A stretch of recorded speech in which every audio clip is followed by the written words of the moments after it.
Bonjour, bienvenue dans la 9e étape de 3 à 3. C'est facile, non? Bon, tu me donnes le sommaire.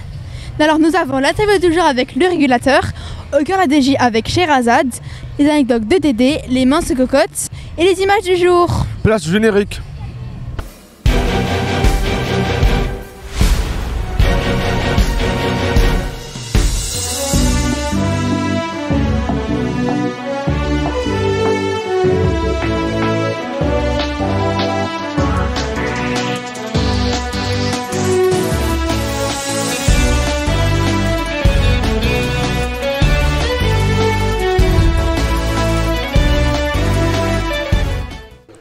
T'as pas vu Ilyes? Non, je l'ai pas vu.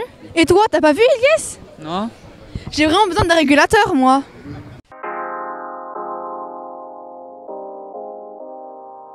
Bonjour Jean-Marc, parle-nous de ton rôle ici sur le Tour. Moi je suis régulateur en course en moto, on est trois copains, Cédric Coutouli qui est albigeois, moi je suis de Castres, donc on n'est pas loin de Toulouse quand même, et un autre qui est parisien, Yannick Talabardon. Et on est trois en moto et il y en a un qui est positionné derrière le peloton, un autre qui est devant le peloton et un autre à l'échappée, et on contrôle tous les véhicules en course. On leur dit s'ils peuvent doubler ou pas doubler ou travailler, la distance pour filmer ou faire des photos chacun à leur tour. Toutes les agences de presse différentes, elles doivent faire des photos pour leurs clients. Et nous, on leur dit quand ils ont le droit de faire des photos ou pas.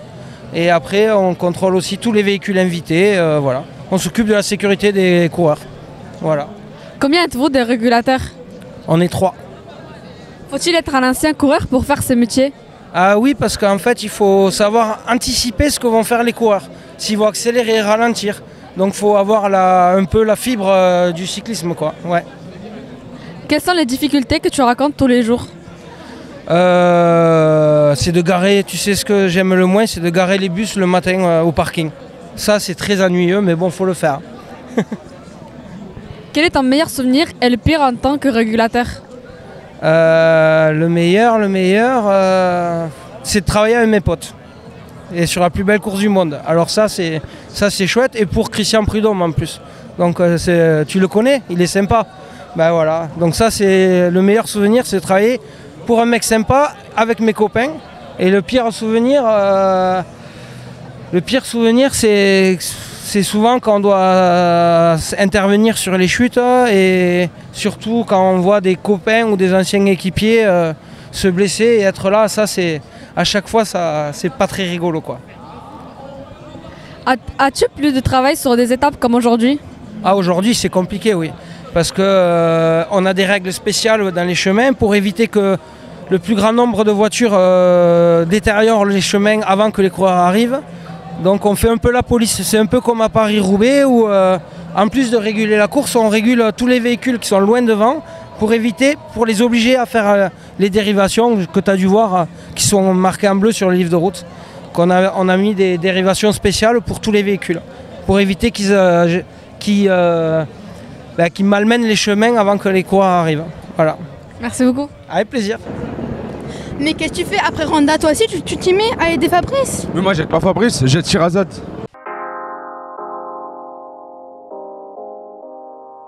Bonjour. Bonjour. Que faites-vous à la FDJ? Alors, mon titre exact, si tu veux, après je vais t'expliquer ce que c'est chef de projet hospitalité cycliste. Depuis quand avez-vous intégré FDJ? Oh, c'est des choses qu'on pose pas quand même comme question. Ça fait 20 ans que je suis à la FDJ, depuis 2004, donc 20 ans. Quelles sont les missions que vous préférez dans votre métier? Tout ce qui est hospitalité cycliste, en fait, l'idée c'est quoi? C'est qu'on accueille, on invite, comme vous, des invités, des buralistes ou des CP à venir sur le stand FDJ pour participer à une course, pour voir le Tour de France, mais pas que, parce qu'en fait le Tour de France est hyper médiatisé, mais on invite aussi nos CP sur d'autres courses. Il y en a au moins 80 par an. Et je vais vous donner des exemples, Paris-Roubaix, le Paris-Nice, le Critérium du Dauphiné. Et là, en fait, l'idée, c'est qu'ils viennent la veille de la course, ils dorment dans le même hôtel que les coureurs, ils dînent avec eux, ils font des photos, des dédicaces et tout ça. Et le lendemain matin, ils suivent la course dans un camion, dans un van, avec, c'est de l'avant-course, on part avant. On s'arrête au bord de la route, on monte à une petite table et on assiste à la course. On fait plusieurs arrêts le long de la course. C'est ce que je préfère. Quelles sont les missions les plus dures à gérer? Les missions les plus dures à gérer, c'est ça? Peut-être, je dirais, le côté où parfois on essaye de faire au mieux et que quand on invite des CP, ils sont des fois insatisfaits, donc, alors qu'on essaye de faire au mieux, c'est des belles prestations. Donc ça, l'insatisfaction de nos buralistes, c'est plus dur à gérer. Voilà. C'est quoi votre parcours scolaire et professionnel? Alors mon parcours scolaire, c'est une école de commerce typique. Je suis à la direction commerciale, j'ai fait un bac plus 5 école de commerce. Et ensuite, tu m'avais posé quoi? École et professionnelle, donc ça fait avant la FDJ. Parce que là, ça fait 20 ans que je suis à la FDJ. Mais avant la FDJ, j'ai bossé dans d'autres boîtes, pareil dans le marketing, dans le commercial. Pour ne pas les citer, Neuf Télécom, qui a été racheté, ça fait quelques années, par SFR. Aujourd'hui, ça s'appelle SFR, mais avant, c'était Neuf Télécom. J'ai bossé aussi pour Yves Rocher, dans le marketing, et une autre boîte qui s'appelait EasyNet. Alors je ne sais pas si elle existe encore, c'était une petite PME et c'était à l'ère de l'ADSL, de l'Internet à l'époque, parce que ça se crée tout juste. Voilà. Quel souvenir du tour vous a manqué? Ah, vous a manqué? Marqué. Souvenir du tour qui m'a marqué. Là, on est au début du tour. Est-ce que tu pourrais me reposer la question à la fin du tour? En fait, j'ai fait que 2 étapes. J'ai fait, toi, je pense, c'était là en Italie au départ. Ce qui m'a marqué, c'est la chaleur pesante. En fait, ce qui me réjouit le plus, c'est de voir, c'est des dispositifs qui rendent heureux, en fait. C'est des trucs sympas qu'on propose. Les gens sont contents d'être là. Donc, ce qui me marque le plus, c'est de me dire que j'ai coché la case buraliste content. Voilà. Merci. T'en prie. Mais tu fais quoi? Je prends des images. Fais voir. Oh, c'est beau! On va les mettre dans les images du jour.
Aujourd'hui, c'est une étape spéciale. Ah bon, il y a quoi? On passe par les chemins blancs. C'est quoi ça? Dédé va t'expliquer. Salut Dédé, ça va? Ouais, très bien. Aujourd'hui, c'est une étape un peu particulière, non? C'est les chemins blancs. Oui, les chemins blancs, bien sûr, ce sont des routes particulières. On a des étapes de temps en temps sur le tour un peu bizarres qui ne sont pas comme d'habitude. Alors on a eu, il y a quelques années, le passage du Gois qui était une route submersible à marée haute et donc découverte à marée basse du côté de la Vendée à Noirmoutier, qui était avec des gros blocs plat, des grosses dalles. Donc ça, c'était un truc bizarre, déjà une route particulière. Et puis on a eu l'occasion de passer sur les routes du Paris-Roubaix, donc des routes pavées il y a quelques années sur le Tour bien sûr. Et puis on a également eu des chemins dits chemins blancs, donc des routes en terre battue, on va appeler ça comme ça, avant de donner quelques explications. Ça a été le cas il y a quelques temps quand on est passé du côté du plateau des Glières, où on était déjà sur ces routes très poussiéreuses, très blanches. Et puis là, le Tour de France a décidé d'innover et de nous mettre pas moins de 37,2 km, 14 secteurs de ces chemins qu'on appelle chemins blancs. Alors c'est simple, tu vas me dire comment ça Franck, en quoi ça sert? Bien que je vais t'expliquer comment ça marche. C'est tout simplement un chemin qui est entretenu et fabriqué par les agriculteurs et par les viticulteurs pour pouvoir passer d'une parcelle à l'autre, pour pouvoir aller dans leur champ et dans leur terrain. À l'origine, en dessous, c'est une couche de calcaire, donc c'est de la pierre assez dure, fabriquée avec des gros blocs de calcaire, enfin gros comme le poing, qui sont dans le soubassement sur une vingtaine de centimètres. Puis par-dessus, ils mettent des cailloux plus petits qui viennent s'incruster entre les gros. Le tout étant recouvert par le fait de tu roules et tu le tasses par une espèce de poussière blanche. Et puis ma foi, s'il pleut dessus, ça permet de compacter l'ensemble, ça fait un peu comme du ciment et ça donne des chemins poussiéreux, mais des chemins très particuliers que le Tour va emprunter, je répète, cette année pour 37,2 km, donc beaucoup de secteurs. Et c'est une spécificité, une nouveauté, et ça va avoir un gros intérêt sportif, tout simplement parce que il y a des risques de crevaison, il y a des risques de chute en glissant, parce que ce sont des chemins qui sont évidemment beaucoup plus glissants et beaucoup plus techniques qu'une simple route asphaltée. Bon, bah merci beaucoup pour l'information. Ouais, écoute, on va essayer de voir ça. Je ne sais pas si vous les prenez. Moi, j'aurai la chance d'emprunter ces chemins-là. Et après, il y aura toute la journée de repos pour pouvoir nettoyer les voitures parce qu'on va bouffer de la poussière aujourd'hui. Ah oui, c'est vrai. Ah, mais ça sent fort ici. Ah, mais c'est William, la cuisine de l'andouillette, je vais aller la rejoindre.